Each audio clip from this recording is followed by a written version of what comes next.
she once played such an important role. Go, go! Like most players' moms, Linda Lusk is on the way to watch her son's football game. But unlike other parents, Linda will not get out of her car. This is the closest she'll get to those cheers. Forced to watch from a distance beyond the fence.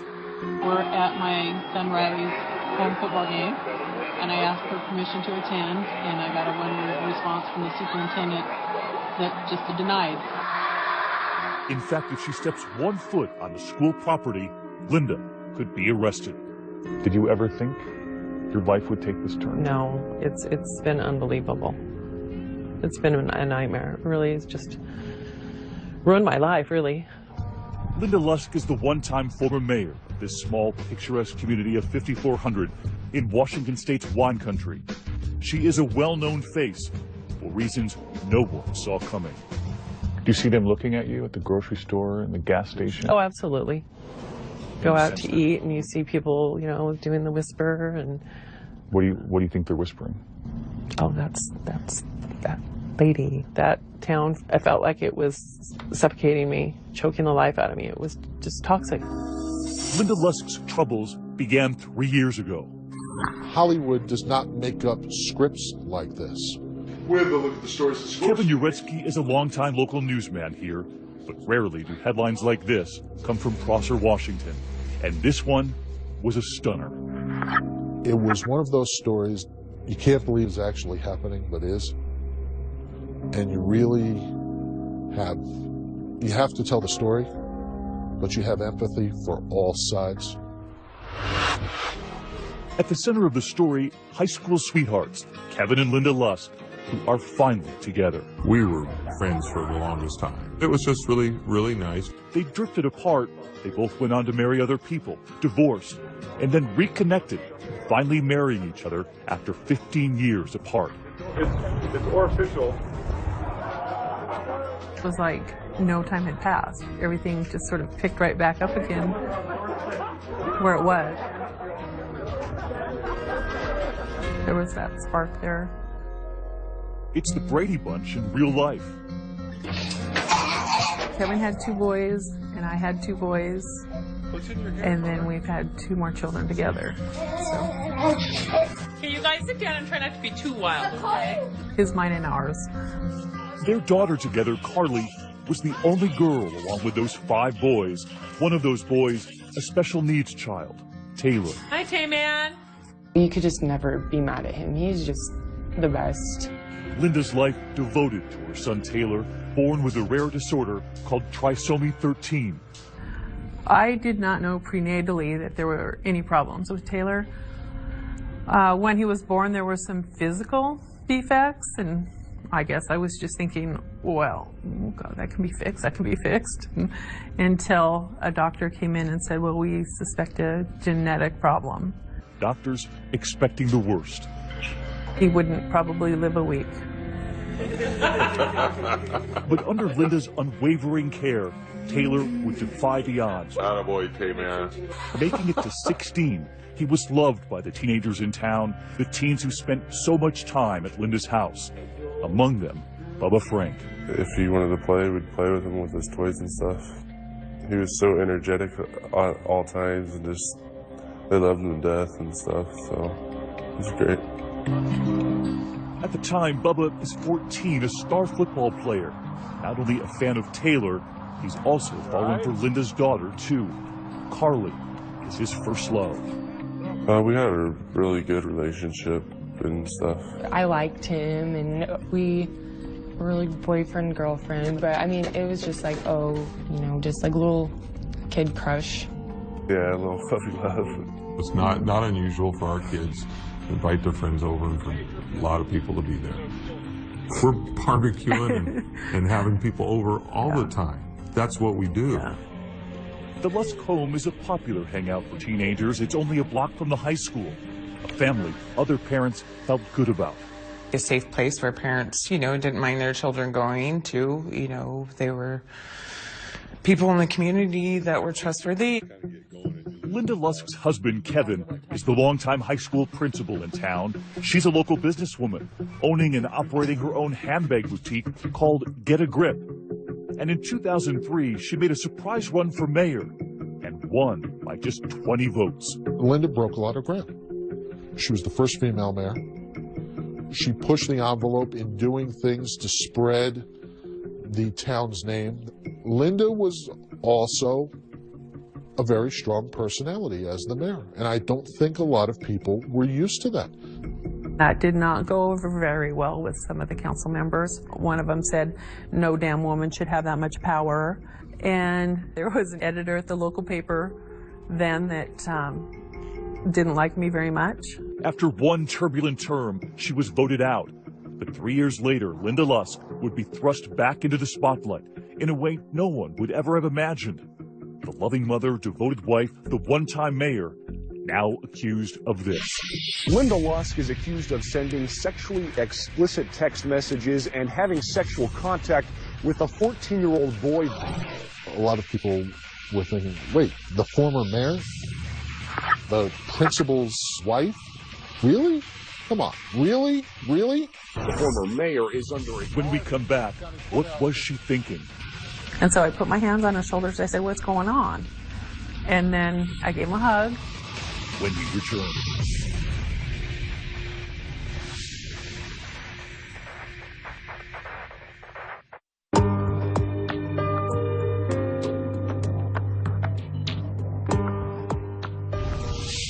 Linda Lusk, the former mayor of the small town of Prosser, Washington, says she was just nurturing 14-year-old Bubba Frank. But Bubba Frank remembers things differently. On the afternoon when they went from texting to something more, what really happened? Here again is David Muir.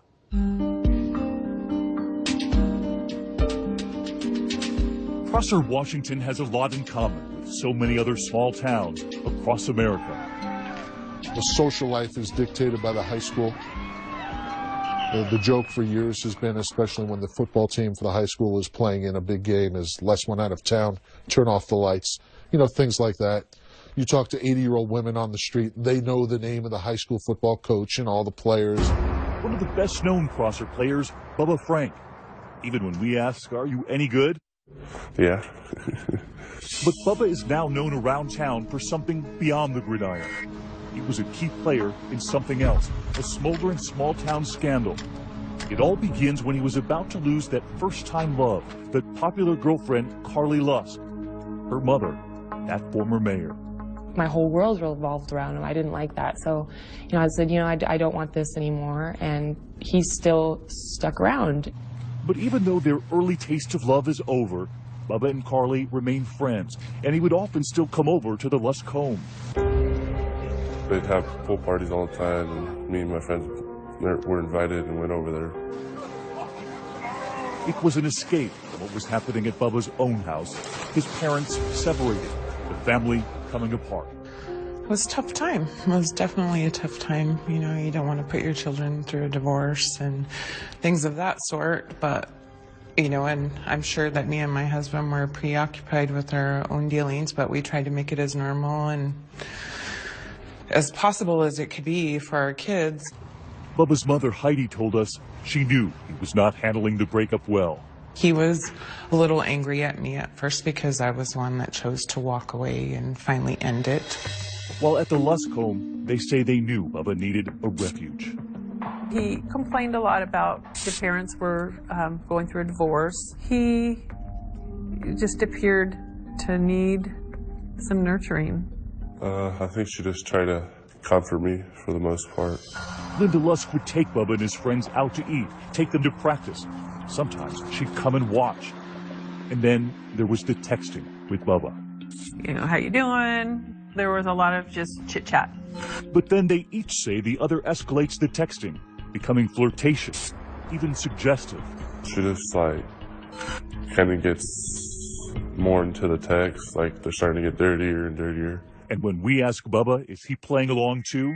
Yeah. I think one time he said he wanted to see me without my clothes on, and I'm like, oh, come on. I said, you'd have nightmares. I would laugh it off. And then he said, "Oh, well, I bet you do things to yourself when you're by yourself." Even those texts, she says, don't prepare her for the one she receives while at her store. I was at work during the day, and he said, "If I came down to your shop, would you give me oral sex?" I'm embarrassed to say this, but I texted back, "WTF?" And he's like, "Oh, well, I'm just joking." But Linda doesn't stop him, and those text messages continue. I think I didn't want to hurt him, which seems a little ridiculous. At the time, she says it seemed harmless and admits to being flattered by a teenager. There were times when he would say that, "Oh, you look great and you look hot," and I would just laugh and go, "Yeah, whatever." I don't think so. And I'm sure that there was something in there that was kind of nice to hear, but it wasn't amorous. Bubba says the texting with Linda was becoming increasingly risque, admitting to us there was an attraction, but enough to fool around? Yeah. And Bubba is beginning to think of Linda very differently. That attraction now mixed with the hormones of a 14-year-old boy. Just more and more sexual contact, basically with the messaging. It was weird for me just because of how much older she was.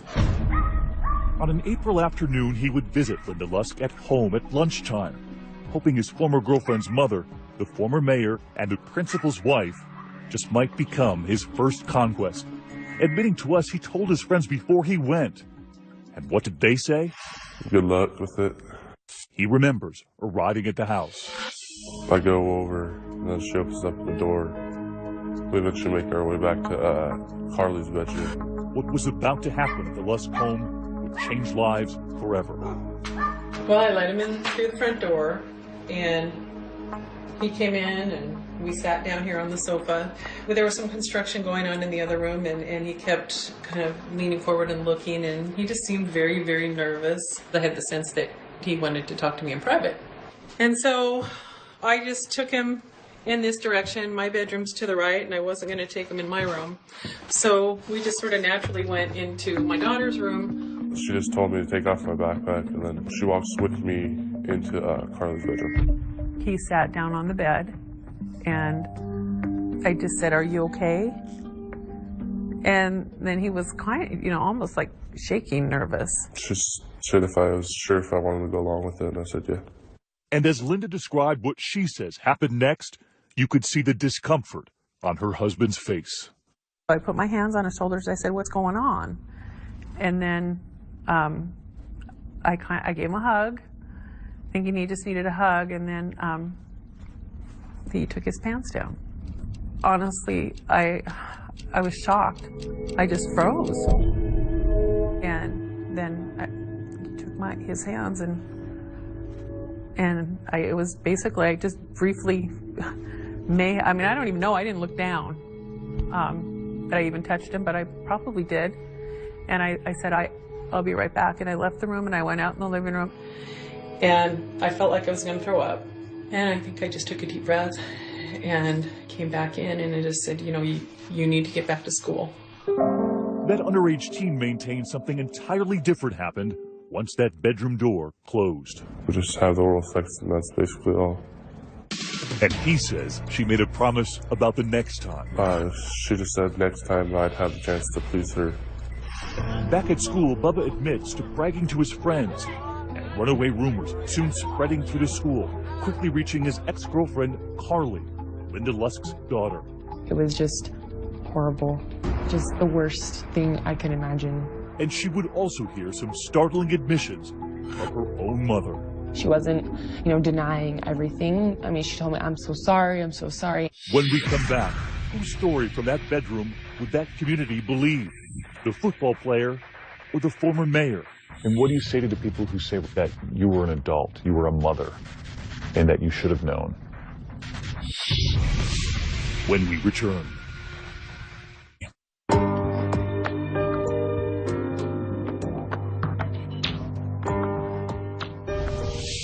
Linda Lusk and Bubba Frank both admit to being alone in a bedroom in Linda's house. But what happened next? That's where their stories differ. According to Bubba, they had sexual contact. Now, Linda faces possible criminal charges. But first, she has to face her neighbors. Here again, David Muir.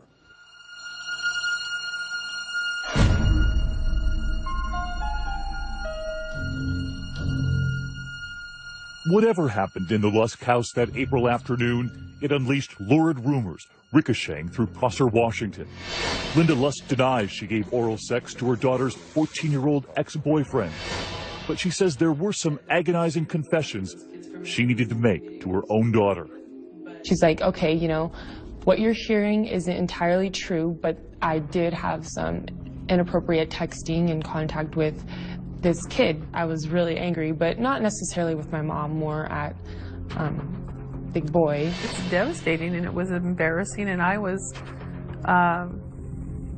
mortified at the pain that I caused my family. Especially her husband, the principal at the town high school, Kevin Lusk. Late night conversation. She said, I need to talk to you. It was incredible. I was pretty upset, to say the least. Zillions of questions about what the hell are you thinking? And Kevin would soon learn there were more than just those text messages. There was a photo sent. She told Kevin that after the teenager repeatedly asked for a photo of her naked, Linda sent him a picture in her bra. It's like a kid asking for a candy 500 times. You finally just go, here, have a piece. You know, do I regret it? Was it dumb? Yes.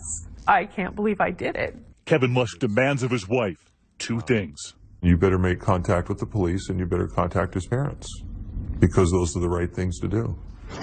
The next morning, Linda calls the boy's mother, Heidi Frank.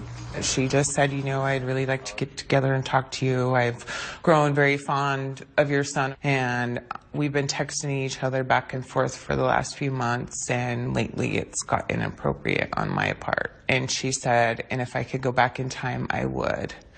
And she said, it's made me sick to my stomach, and some of his friends have heard about it, and I just wanted to speak to you before you found out from somebody else. And I just started thinking, that is the craziest phone call I've ever gotten. And as if that jaw-dropping phone call wasn't enough, then came a knock at the door from the Prosser Police Department. And I said, please tell me this doesn't have anything to do with Linda Lusk. And he just shook his head yes. Investigators were now involved, and every night it was the lead story. A small town stunned. Another shocking twist in the case of former Prosser Mayor Linda Lusk. The media has just twisted and bashed it and just makes her seem like such a horrible person. Now some recent text messages and an alleged miscommunication may change the future of this case. And there was a certain frenzy to it. There's no doubt about it. But Kevin Lusk would stand by his wife, and we asked him why. I love my wife. I believe her. I support her. And I'm here probably because somebody actually asked the question, how the hell could this happen? Taylor. Linda Lusk's husband and children say they know the reason for Linda's reckless behavior. They say it stems from her loss at home. Another boy in her life, the one she cared for years, her son Taylor. I would have done anything for him. Taylor, born with that disorder, severely disabling his body and his heart, wasn't expected to live more than a week. Remarkably, Taylor made it to his teenage years, the center of his mother's life. She was everything for Taylor. I mean, she was with him 24 hours a day. Linda had to feed him, change him, move him. At times, she would even breathe for him.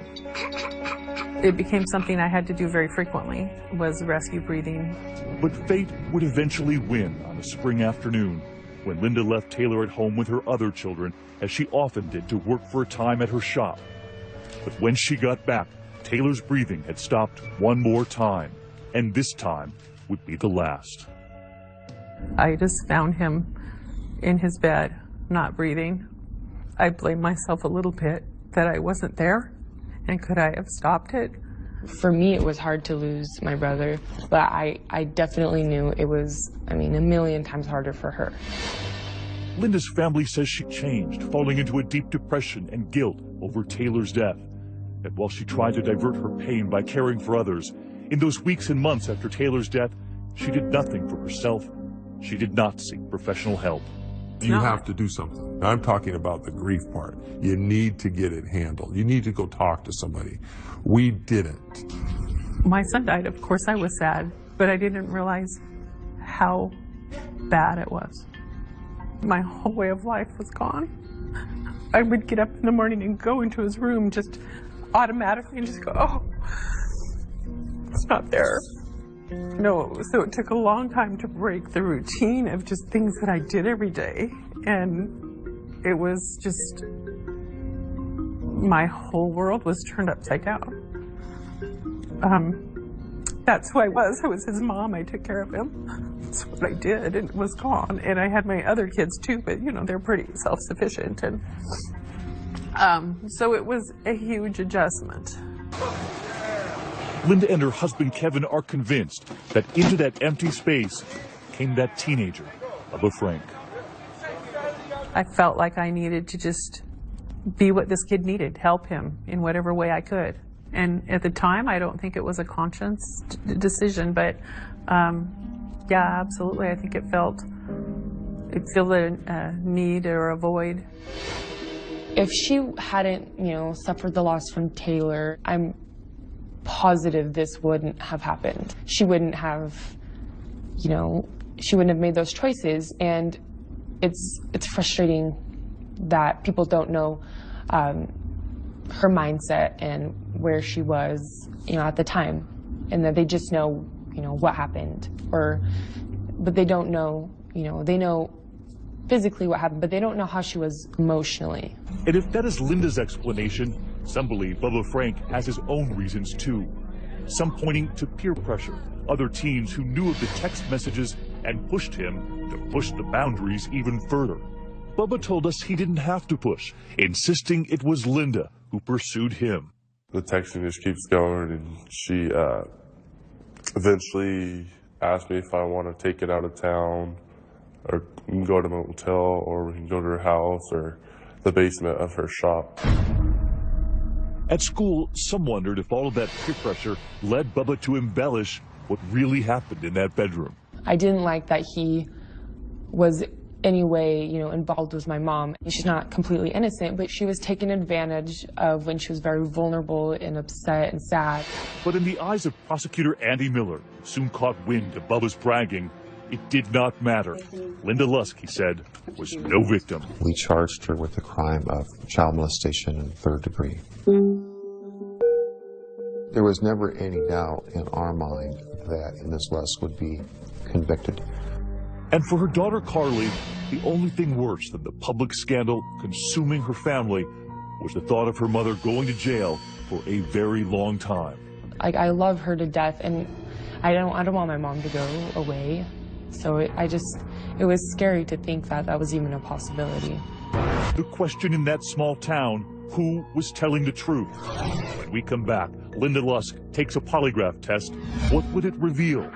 And would this mom, this former mayor, be sent away? Stay with us.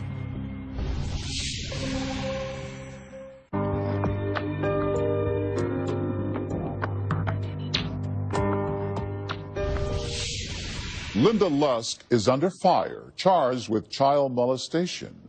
Whatever really happened in that room with 14-year-old Bubba Frank, she faces a possible 5 years in prison. But was this former mayor really a sex offender? Would the case go to trial? And would Linda serve jail time? Here again, David Muir. No longer just a story told in the hallways of that high school, Linda Lusk is now at the center of a criminal case, charged with child molestation, and the whole town is watching. It had become one of those cases that you never knew what was going to happen. Attacks on the former mayor and her family were merciless.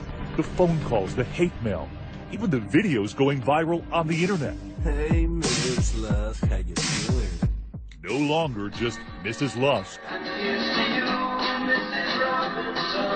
Those videos made by students at the high school where Mr. Lusk was the principal. Hey, Miss Lusk, I see you over there. And where the Lusk children were going to school. On this little boy's head. Their mother was now legendary. I saw, people making vulgar, songs and, music videos even to it. And I mean, that's ridiculous. I mean, that really upset me. And then there's like people making posts and just, it's like, they just treat it like it's just, like some gossip. To see that kind of stuff from people you think are your friends, it's hurtful. It's my mom. You don't ever want to hear like somebody you love be treated like they're a monster. I couldn't get out of bed. There were days I just would lay there and just want to die. And while Lusk couldn't get out of bed, she also couldn't hide from the pending legal battle, one that would try to determine how much of that lurid sex story was actually true, how much really happened versus how much was teenage fantasy. Prosecutors determined to punish this mother, even though the teenager in the case, Bubba Frank, filed no charges himself. Bubba was not wanting to testify in trial. In fact, he didn't want this to be reported in the first place. But make no mistake, Bubba's mother wanted Linda Lusk to pay. What she did to my child was wrong. She told us she never once doubted her son's story. You know your children, you know. And immediately I knew. Immediately. There was no doubt in my mind at all, not one time. But Linda Lusk would put her version of the story to the test. She took a polygraph, adamant the oral sex never happened, and she passed.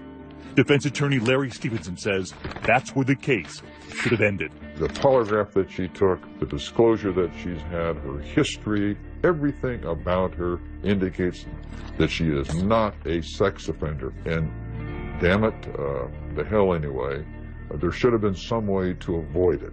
But the case would go on. In court, prosecutor Andy Miller would ask Linda Lusk about something she told the police, that she had touched Bubba Frank that afternoon. Did you tell Detective Cantu that you touched the 14-year-old boy's penis with your hand? I may have. And is that the truth? Yes. Oral sex or not, authorities now arguing touching him was more than enough. In the state of Washington, that's the crime of child molestation in the 3rd degree. I was watching her testimony and saying to myself, it kind of breaks your heart all the way around. To watch somebody describing something that they did that would essentially make them a pariah in a lot of people's eyes, you feel for her, you feel for her family, and you certainly feel for the Franks. After that moment in court, the pressure on Linda Lusk and the family by her side mounting.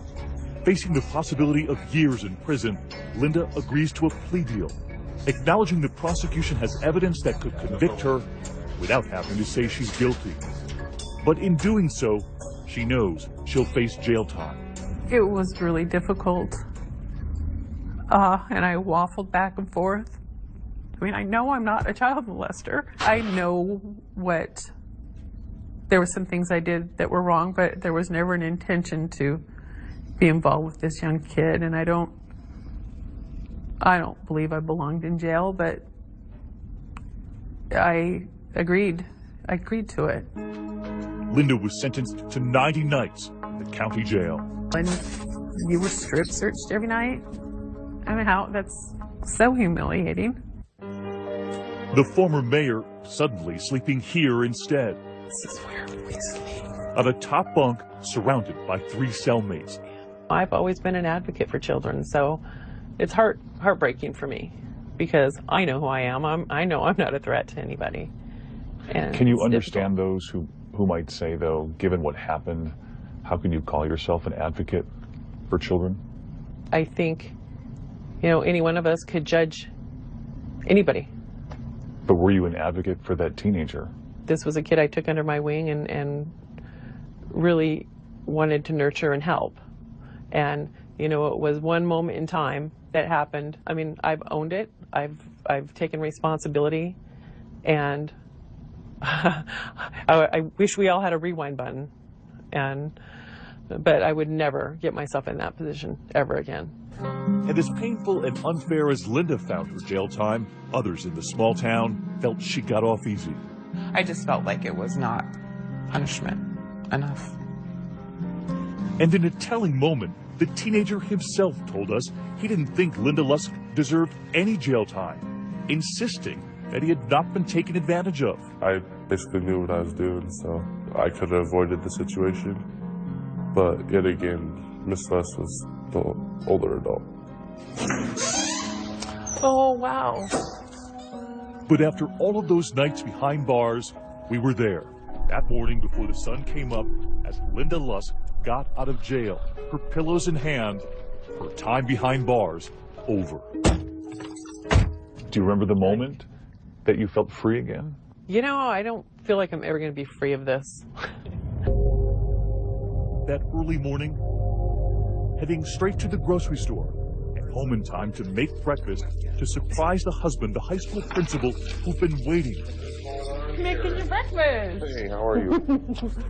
And to surprise the children who stood by their mom. But as we were with them in that kitchen for their first moments back together as a family, the reality hanging over them all. Would this last after all they'd been through? Could their marriage survive?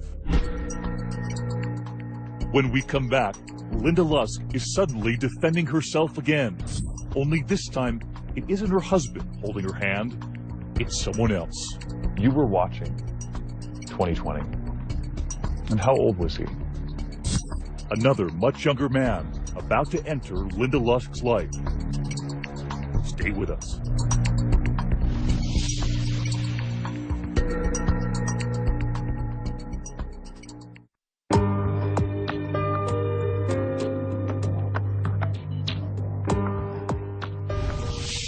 Linda Lusk has put her court case behind her, but now she must cope with all the repercussions of the lurid sex scandal. And as she makes another choice in her personal life, how will her family react this time? Here with the surprising conclusion of our story, David Muir.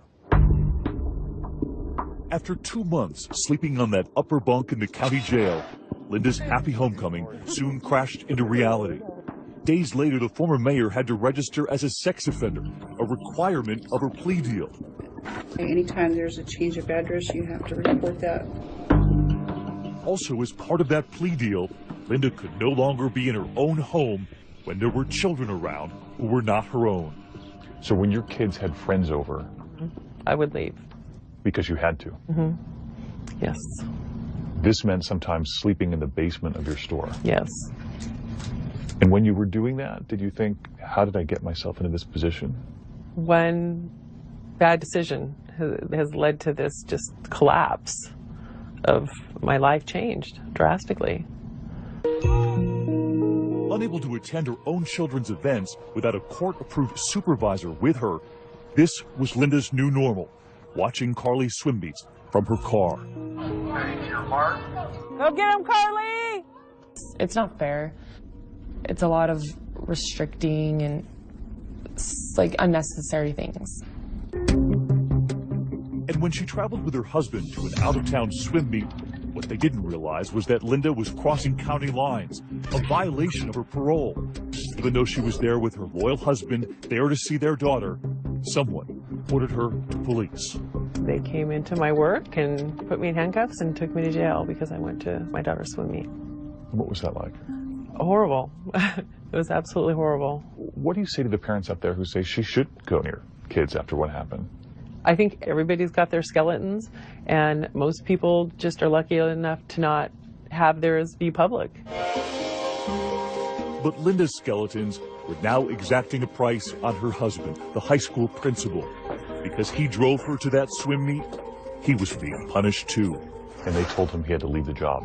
They put him on administrative leave and did a full-on investigation. Because you went to the swim meet? Because I went to the swim meet. So he was paying a price too? Yes. He was devastated. And yet again, Linda would be sent back to jail for crossing that county line. Another 12 days behind bars. And she was assigned community service. What did you do? I cleaned a church. Were you praying while you were in that church? I do a lot of praying in and out of church. I did a lot of thinking. After the praying, all of the thinking, A year would go by before all of those restrictions were lifted after being labeled a sex offender. But just when Linda thought she was in the clear and could go back to her children's games, the Prosser School District informed her that they changed the rules. Now just one of only 2 school districts in the entire state of Washington barring any convicted sex offender, regardless of the offense, from stepping foot on school property without written permission. Linda says that change was because of her. All of this taking a toll on this parent, while at home the ordeal taking a toll on her marriage too. You and your husband were struggling.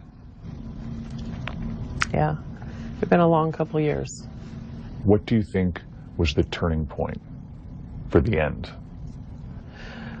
I think when he got put on leave, it was so difficult for him.